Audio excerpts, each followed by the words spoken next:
My name's Kathleen. I was born at Verrion, a place called Crooksillock.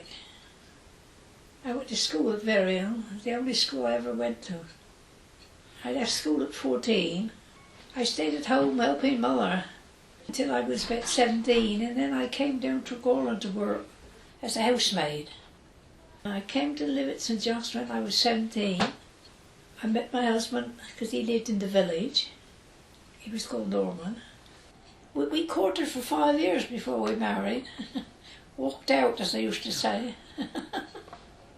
And when we were married first, we lived at Messick.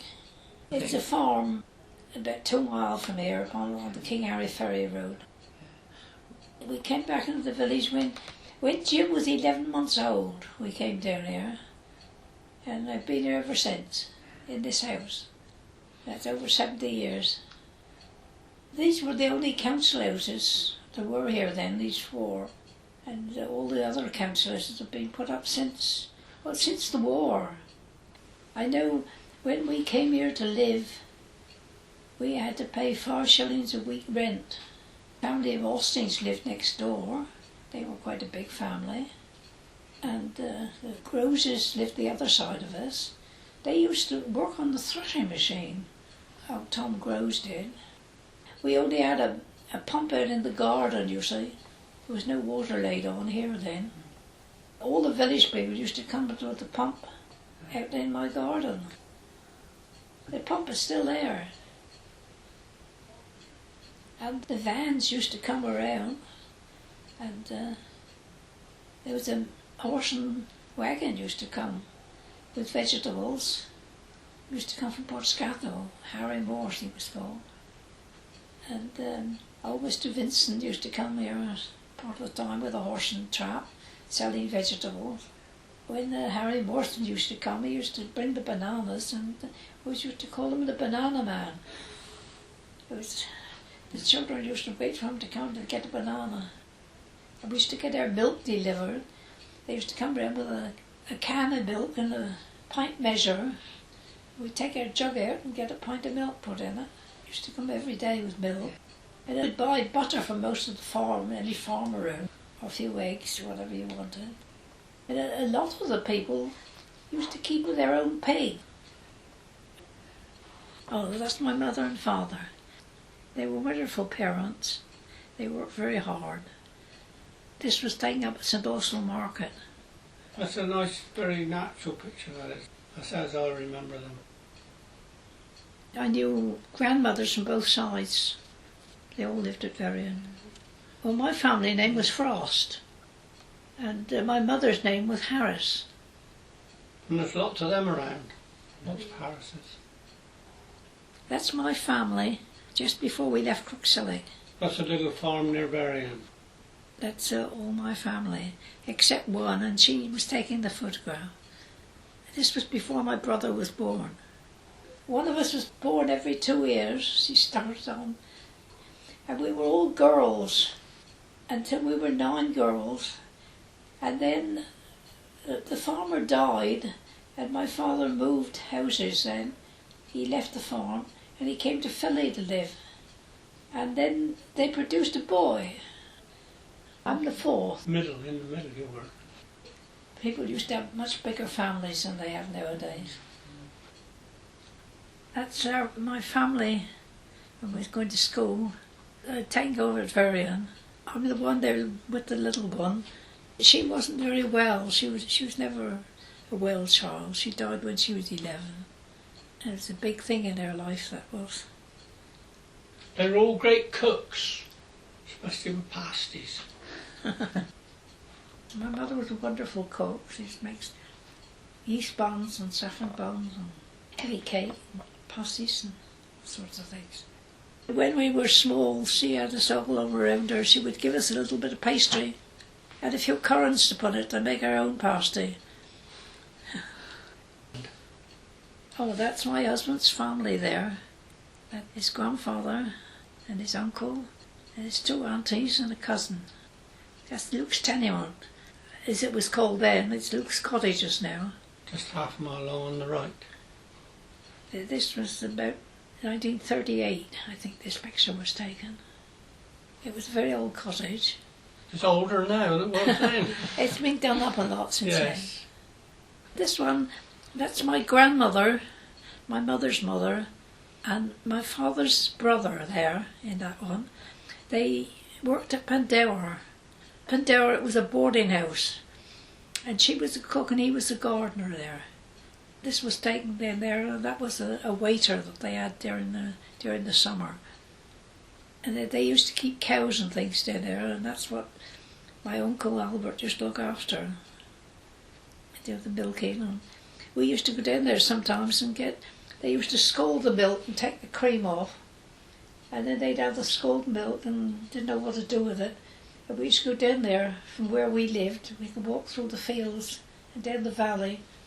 We often used to go down with a couple of bottles and bring home some extra milk. Yeah, that's my grandmother. An old baby they got there. And it's Jim's cousin there. That's Eric. He's about the same age as Jim. That was taken up at St.Mawes. Yes. I was telling you just now about the soldiers' wives, and this was the children of the soldier's wife that they stayed here for quite a long time.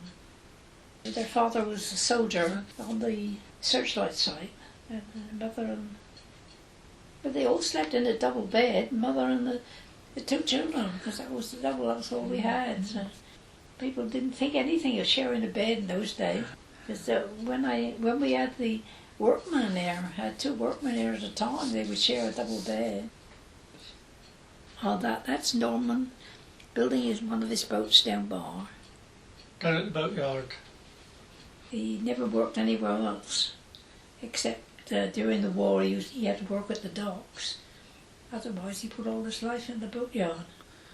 And that's the boy Whitford there, he was an apprentice down there. He was from St.Mawes. They don't build boats anymore down there now. I don't think anybody builds much wooden boats now. No. I heard my husband say that there were two young boys and two others working besides the boss down there when he was down there. Mm. Oh, that's one of the boats that they built down bar. It belonged to somebody called Mrs. Morton Monk.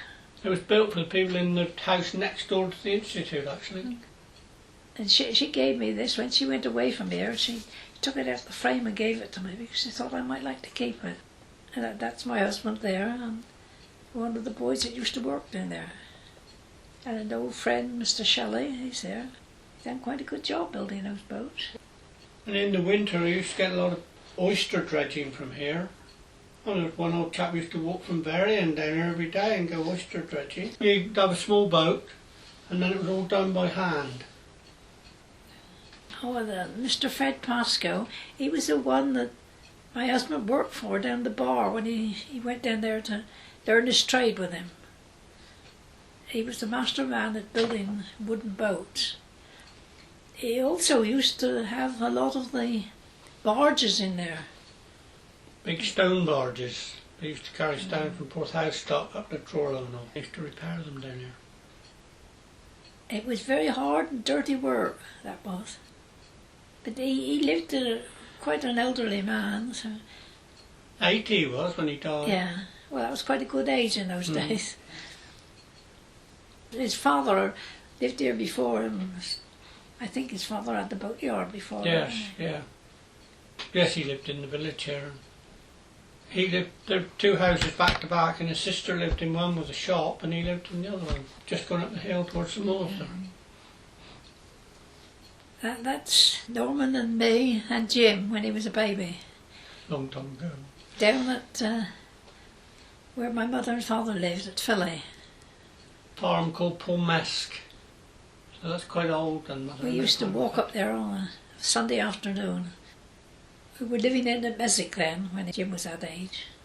It'd be a nice little walk of a Sunday afternoon up to Pulmesk. About 3 miles. Have your tea and then come back again. I've always done a lot of walking. Walking and cycling, Mother did. Mm. Well, it was the only way when we were young to get about. When I first worked, and I used to walk to and fro from here to Philly to get home. And then I saved enough money up to buy a bike. And my sisters didn't have a bike, but we all learned to ride on this one. And if we wanted to go somewhere, we would one ride for 2 telephone poles and to drop the bike, and then the other one would come along running and walking and pick up the bike and come on till they caught us up. Oh, that's the Just cricket team. Now, Jim's not in this one, but my younger son is. They're about 10, I think. Didn't have any organised team or anything. I don't know where they sprung from, really. So. Well, I suppose they used to play at school a bit, and then they play up here.